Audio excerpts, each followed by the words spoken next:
The Power of Concentration by Theron Q. Dumont. Lesson 1. Concentration Finds the Way.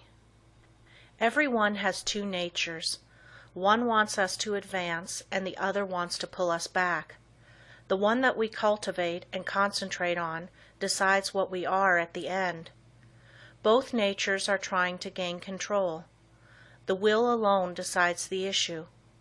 A man by one supreme effort of the will may change his whole career and almost accomplish miracles.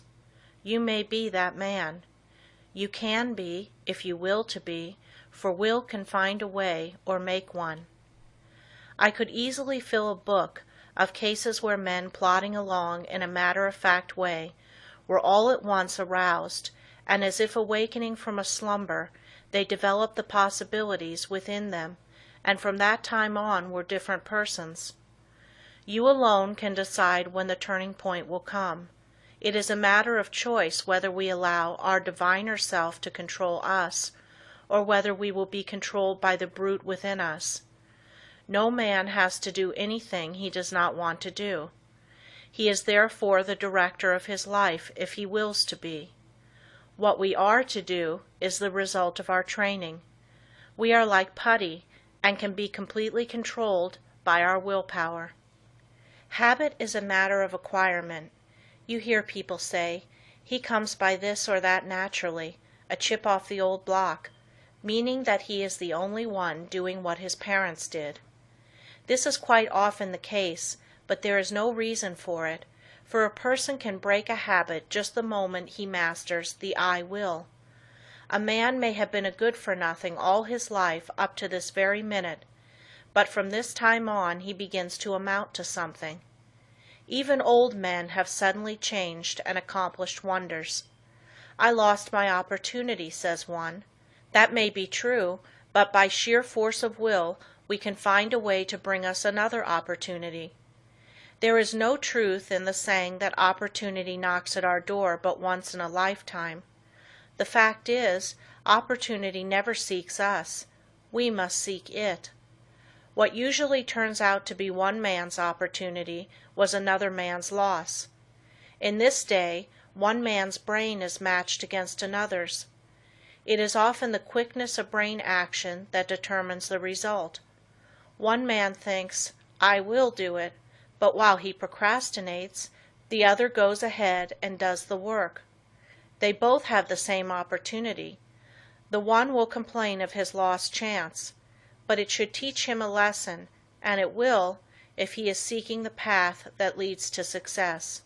Many persons read good books, but they say they do not get much good out of them. They do not realize that all any book or any lesson course can do is to awaken them to their possibilities, to stimulate them to use their willpower. You may teach a person from now until doomsday, but that person will only know what he learns himself. You can lead him to the fountain, but you can't make him drink. One of the most beneficial practices I know of is that of looking for the good in every one and everything, for there is good in all things. We encourage a person by seeing his good qualities, and we also help ourselves by looking for them. We gain their good wishes, a most valuable asset sometimes. We get back what we give out. The time comes when most all of us need encouragement, need buoying up. So form the habit of encouraging others, and you will find it a wonderful tonic for both those encouraged and yourself, for you will get back encouraging and uplifting thoughts. Life furnishes us the opportunity to improve, but whether we do it or not depends upon how near we live up to what is expected of us. The first of each month, a person should sit down and examine the progress he has made. If he has not come up to expectations, he should discover the reason, and by extra exertion measure up to what is demanded next time. Every time that we fall behind what we plan to do, we lose just so much, for that time is gone forever. We may find a reason for doing it, but most excuses are poor substitutes for action.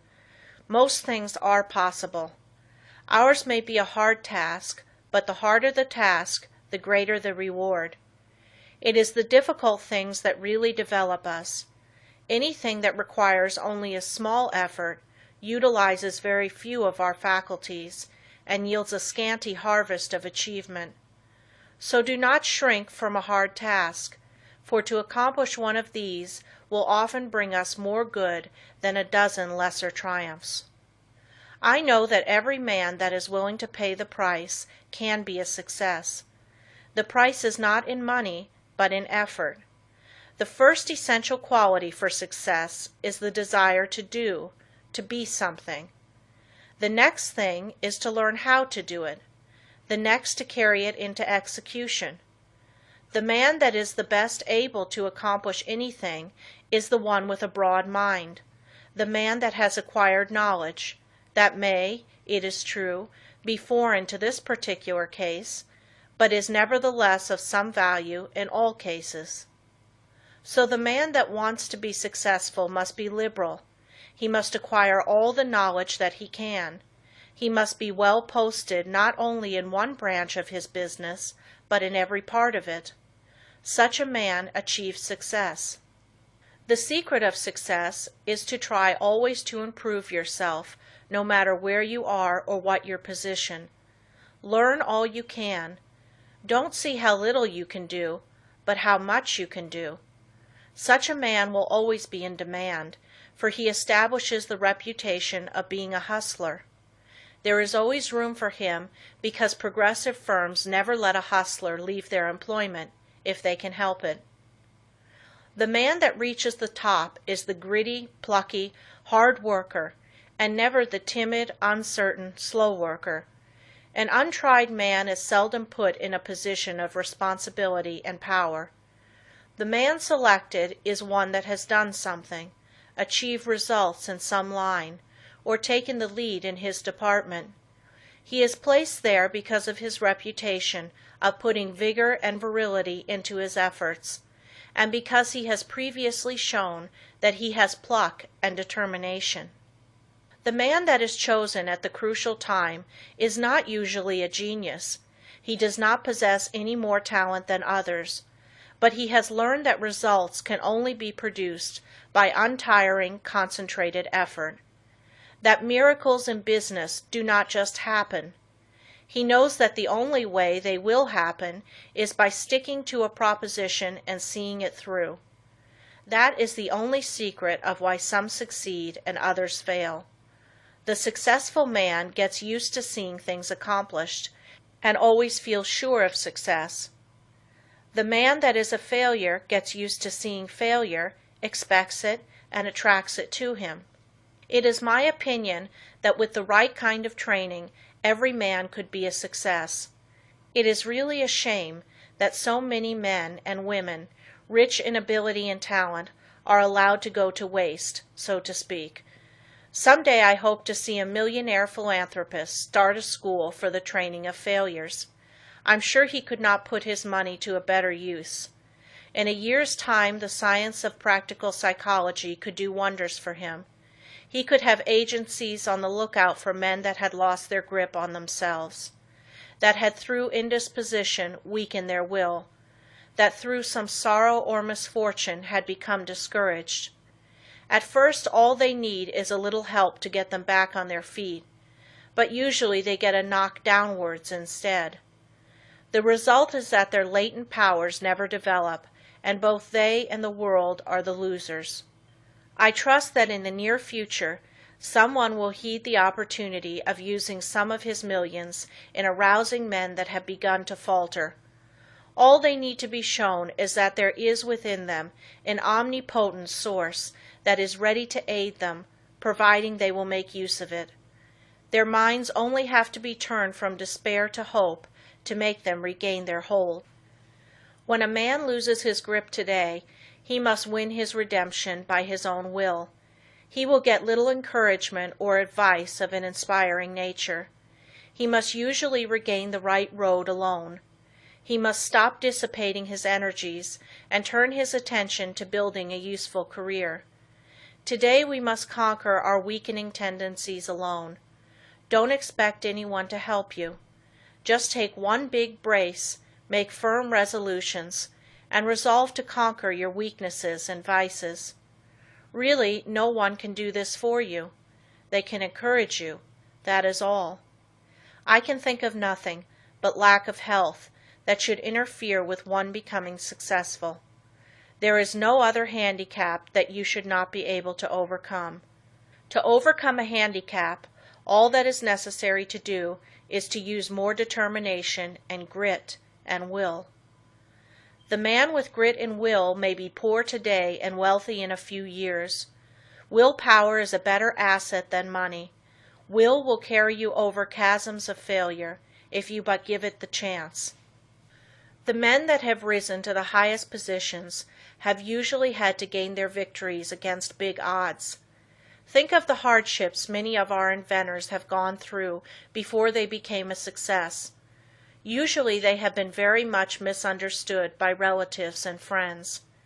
Very often they did not have the bare necessities of life, yet by sheer determination and resolute courage they managed to exist somehow until they perfected their inventions, which afterwards greatly helped in bettering the condition of others. Everyone really wants to do something, but there are very few that will put forth the needed effort to make the necessary sacrifice to secure it. There is only one way to accomplish anything, and that is to go ahead and do it. A man may accomplish almost anything today if he just sets his heart on doing it and lets nothing interfere with his progress. Obstacles are quickly overcome by the man that sets out to accomplish his heart's desire. The bigger the man, the smaller the obstacle appears. The smaller the man, the greater the obstacle appears. Always look at the advantage you gain by overcoming obstacles, and it will give you the needed courage for their conquest. Do not expect that you will always have easy sailing. Parts of your journey are likely to be rough. Don't let the rough places put you out of commission. Keep on with the journey. Just the way you weather the storm shows what material you are made of. Never sit down and complain of the rough places, but think how nice the pleasant stretches were. View with delight the smooth plains that are in front of you. Do not let a setback stop you. Think of it as a mere incident that has to be overcome before you can reach your goal. Lesson 2.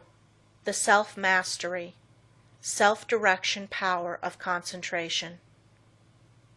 Man, from a psychological standpoint of development, is not what he should be. He does not possess the self-mastery, the self-directing power of concentration that is his by right. He has not trained himself in a way to promote his self-mastery.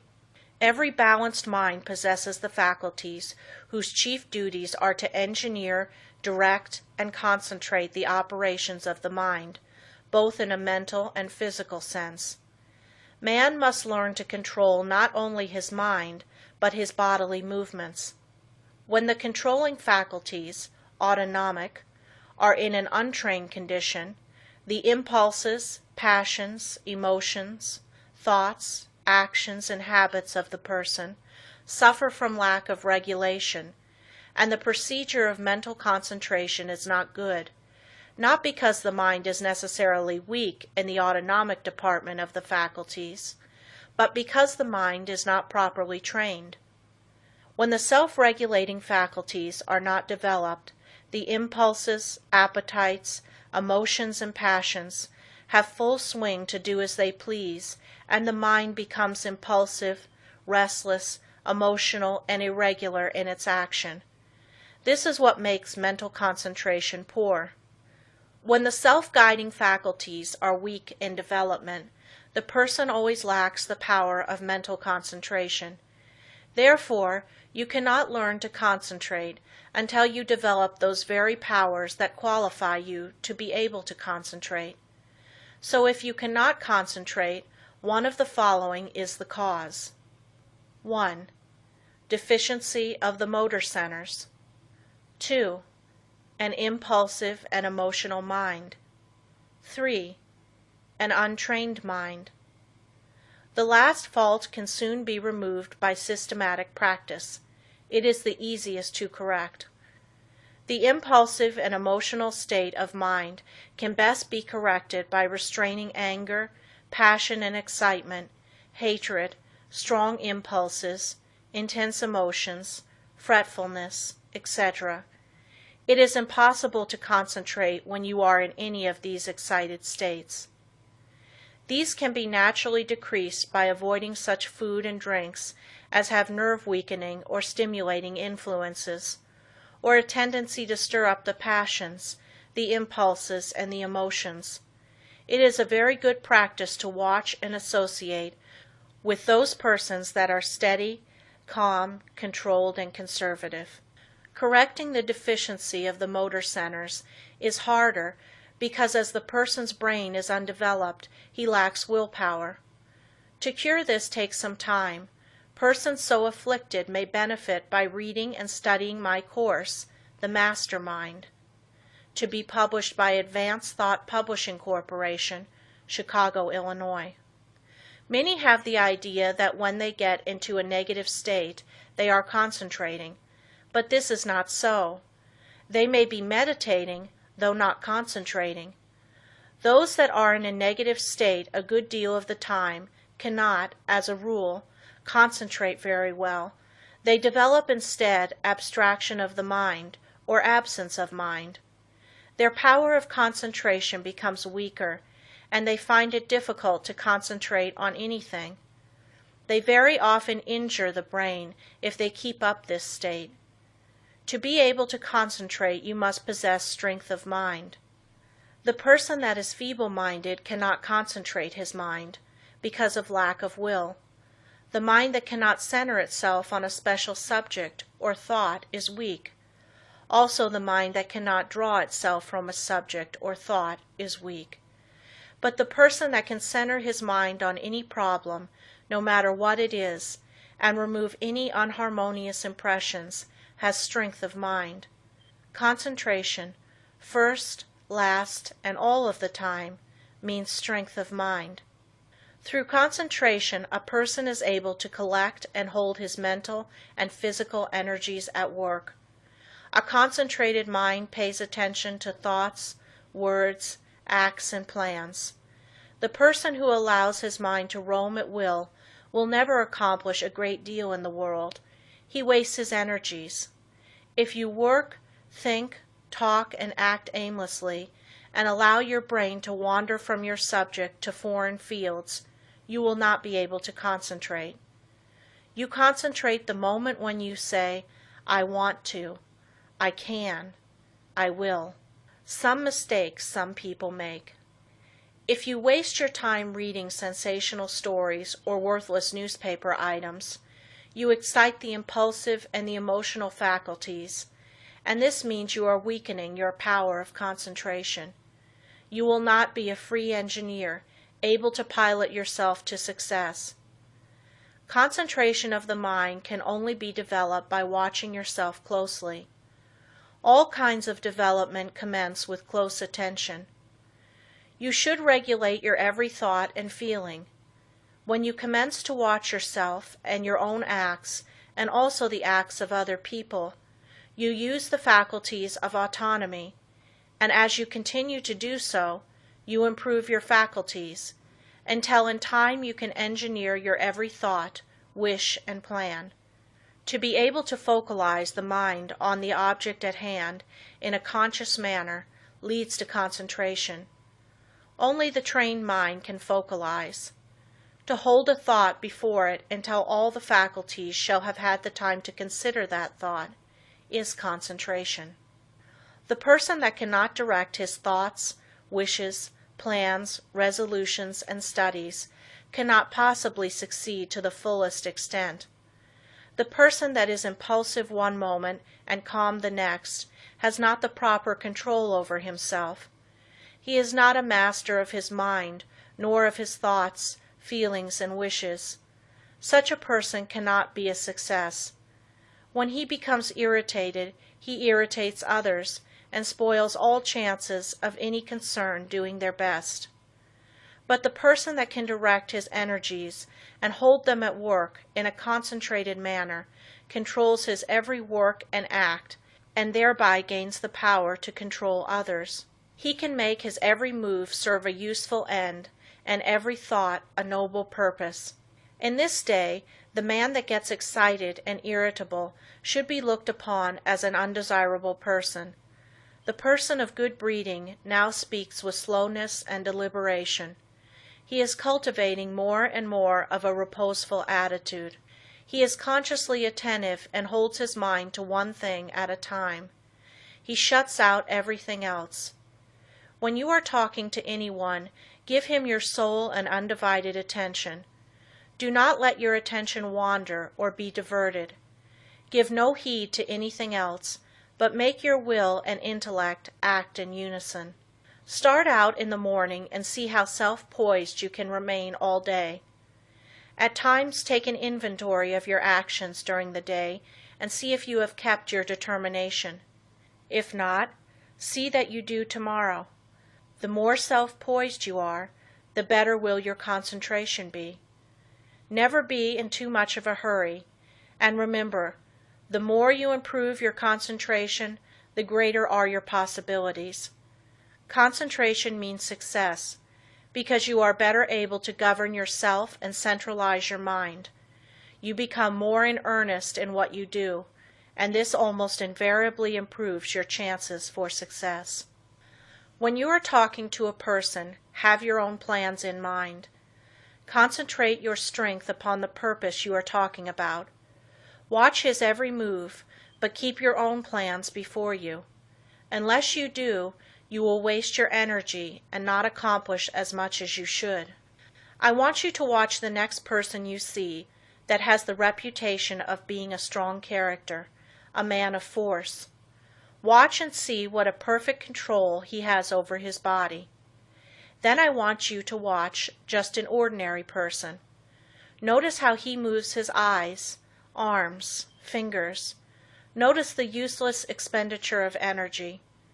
These movements all break down the vital cells and lessen the person's power in vital and nerve directions. It is just as important for you to conserve your nerve forces as it is the vital forces. As an example, we see an engine going along the track very smoothly. Someone opens all the valves and the train stops. It is the same with you. If you want to use your full amount of steam, you must close your valves and direct your power of generating mental steam toward one end. Center your mind on one purpose, one plan, one transaction. There is nothing that uses up nerve force so quickly as excitement. This is why an irritable person is never magnetic. He is never admired or loved. He does not develop those finer qualities that a real gentleman possesses. Anger, sarcasm, and excitement weaken a person in this direction. The person that allows himself to get excited will become nervous in time, because he uses up his nerve forces and his vital energies. The person that cannot control himself and keep from becoming excited cannot concentrate. When the mind can properly concentrate, all the energy of every microscopic cell is directed into one channel, and then there is a powerful personal influence generated. Everyone possesses many millions of little trembling cells, and each one of these has a center where life and energy are stored up and generated. If this energy is not wasted, but conserved and controlled, this person is influential, but when it is the opposite, he is not influential or successful. Just as it is impossible for a steam engine to run with all its valves open, so it is impossible for you to waste your energy and run at your top speed. Each neuron in the gray layers of the brain is a psychic center of thought and action. Each one is pulsating in intelligent force of some kind. And when this force, your thoughts and motions, are kept in check by a conservative, systematic, and concentrated mind, the result will be magnetism, vitality, and health. The muscles, bones, ligaments, feet, hands, and nerves, etc., are agents for carrying out the mandates of the mind. The sole purpose of the volitional faculties is to move the physical mechanism as the energy travels along the wires of nerves and muscles. Just for that reason, if you throw a voluntary control over these messages, impulses, thoughts, emotions, physical movements, and over these physical instruments, you develop your faculties of self-mastery, and to the extent you succeed here, in proportion will you develop the power of concentration. Any exercise or work that excites the mind, stimulates the senses, calls the emotions and appetites into action, confuses, terrifies, or emotionalizes, weakens the power of concentration. This is why all kind of excitement is bad. This is the reason why persons who drink strong drinks, who allow themselves to get into fits of temper, who fight, who eat stimulating food, who sing and dance and thus develop their emotions, who are sudden, vehement, and emotional, lack the power to concentrate. But those whose actions are slower and directed by their intelligence develop concentration. Sometimes dogmatic, willful, excitable persons can concentrate, but it is spasmodic, erratic concentration, instead of controlled and uniform concentration. Their energy works by spells. Sometimes they have plenty, other times very little. It is easily excited, easily wasted. The best way to understand it is to compare it with the discharge of a gun. If the gun goes off when you want it to, it accomplishes the purpose. But if it goes off before you are ready for it, you will not only waste ammunition, but it is also likely to do some damage. That is just what most persons do. They allow their energy to explode, thus not only wasting it, but endangering others.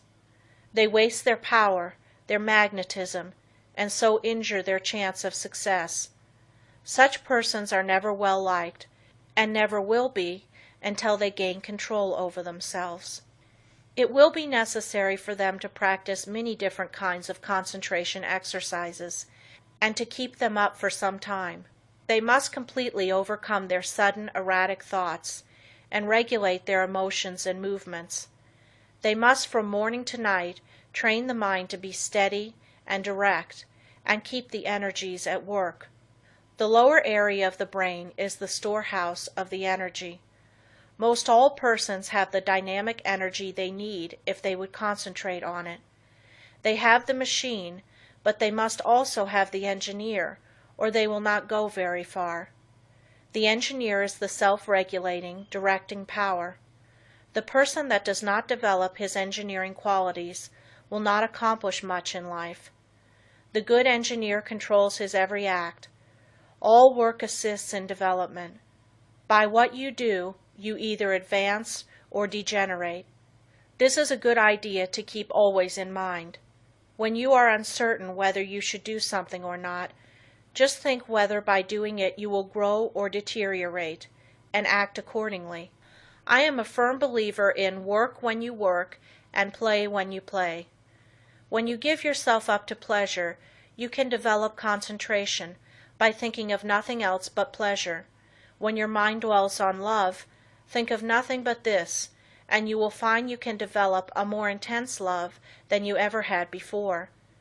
When you concentrate your mind on the you, or real self, and its wonderful possibilities, you develop concentration and a higher opinion of yourself. By doing this systematically, you develop much power, because you cannot be systematic without concentrating on what you are doing. When you walk out into the country and inhale the fresh air, studying vegetation, trees, etc., you are concentrating. When you see that you are at your place of business at a certain time each morning, you are developing steadiness of habit and becoming systematic. If you form the habit of being on time one morning, a little late the next, and still later the following one, you are not developing concentration. But whenever you fix your mind on a certain thought and hold your mind on it at successive intervals, you develop concentration. If you hold your mind on some chosen object, you centralize your attention, just like the lens of the camera centralizes on a certain landscape. Therefore, always hold your mind on what you are doing, no matter what it is. Keep a careful watch over yourself, for unless you do, your improvement will be very slow. Practice inhaling long, deep breaths, not simply for the improvement of health, although that is no small matter, but also for the purpose of developing more power, more love, more life. All work assists in development. You may think it foolish to try to develop concentration by taking muscular exercises, but you must not forget that the mind is associated with muscle and nerve. When you steady your nerves and muscles, you steady your mind, but let your nerves get out of order and your mind will become erratic, and you will not possess the power of direction, which, in other words, is concentration. Therefore you understand how important exercises that steady the nerves and muscles are in developing concentration. Everyone is continually receiving impulses that must be directed and controlled if one is to lead a successful life. That is the reason why a person must control the movements of his eyes, feet, fingers, etc. This is another reason why it is important to control his breathing. The slow, deep, prolonged exhalations are of wonderful value. They steady the circulation, the heart action, muscles and nerves of the mind. If the heart flutters, the circulation is not regular, and when the lung action is uneven, the mind becomes unsteady and not fit for concentration. This is why controlled breathing is very important as a foundation for physical health. You must not only concentrate your mind, but also the action of the eyes, ears, and fingers. Each of these contain miniature minds that are controlled by the master engineer. You will develop much quicker if you thoroughly realize this. If you have ever associated with big men or read their biographies, you will find that they usually let the others do the talking. It is much easier to talk than it is to listen. There is no better exercise for concentration than to pay close attention when someone is talking. Besides learning from what they have to say, you may develop both mental and physical concentration. When you shake hands with someone, just think of your hand as containing hundreds of individual minds, each having an intelligence of its own. When you put this feeling into your handshake, it shows personality. When you shake hands in a listless way, it denotes timidity, lack of force, and power of personality. When the hand grip is very weak and stiff, the person has little love in his nature, no passion, and no magnetism. When the handshake is just the opposite, you will find that the nature is also. The loveless person is non-magnetic, and he shows that he is by his non-magnetic handshake. When two developed souls shake hands, their clasps are never light. There is a thrill that goes through both when the two currents meet. Love arouses the opposite currents of the positive and negative natures. When there is no love, life loses its charm. The hand quickly shows when love is being aroused. This is why you should study the art of handshaking and develop your social affections. A person that loves his kind reflects love, but a person that hates reflects hate.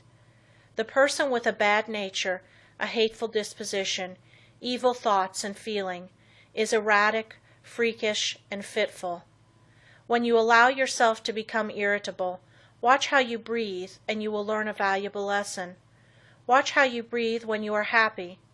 Watch your breathing when you harbor hate. Watch how you breathe when you feel in love with the whole world and noble emotions thrill you. When filled with good thoughts, you breathe a plentiful supply of oxygen into your lungs, and love fills your soul. Love develops a person, physically, mentally, and socially. Breathe deeply when you are happy, and you will gain life and strength. You will steady your mind, and you will develop your power of concentration and become magnetic and powerful. If you want to get more out of life, you must think more of love. Unless you have real affection for something, you have no sentiment, no sweetness, no magnetism. So arouse your love affections by your will and enter into a fuller life. The hand of love always magnetizes, but it must be steady and controlled. Love can be concentrated in your handshake, and this is one of the best ways to influence another. The next time you feel yourself becoming irritable, use your will and be patient. This is a very good exercise in self-control. It will help you to keep patient if you will breathe slowly and deeply. If you find you are commencing to speak fast, just control yourself and speak slowly and clearly.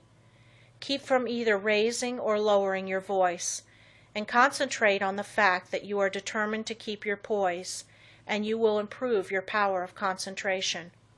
When you meet people of some consequence, assume a reposeful attitude before them. Do this at all times. Watch both them and yourself. Static exercises develop the motor faculties and increase the power of concentration. If you feel yourself getting irritable, nervous, or weak, stand squarely on your feet with your chest up and inhale deeply, and you will see that your irritability will disappear and a silent calm will pass over you. If you are in the habit of associating with nervous, irritable people, quit it until you grow strong in the power of concentration, because irritable, angry, fretful, dogmatic, and disagreeable people will weaken what powers of resistance you have. Any exercises that give you better control of the ears, fingers, eyes, feet, help you to steady your mind. When your eye is steady, your mind is steady. One of the best ways to study a person is to watch his physical movements, for when we study his actions, we are studying his mind, because actions are the expressions of the mind. As the mind is, so is the action. If it is uneasy, restless, erratic, unsteady, its actions are the same. When it is composed, the mind is composed. Concentration means control of the mind and body. You cannot secure control over one without the other. Many people who seem to lack ambition have sluggish minds. They are steady, patient, and seemingly have good control, but this does not say they are able to concentrate. These people are indolent, inactive, slow, and listless because they lack energy. They do not lose control because they have little force to control. They have no temper, and it therefore cannot disturb them. Their actions are steady because they possess little energy. The natural person is internally strong, energetic, and forceful, but his energy, force, and strength, thoughts, and physical movements are well under his control. If a person does not have energy, both mental and physical, he must develop it. If he has energy which he cannot direct and hold to a point, he must learn to do so. A man may be very capable, but unless he wills to control his abilities, they will not do him any good. We hear so much talk about the benefit of physical culture, but the real benefit of this is really lost sight of. There is nothing that holds the faculties at work in a sustained and continuous manner as static exercises do. For as stated before, when you learn to control the body, you are gaining control over the mind. End of Lesson 2.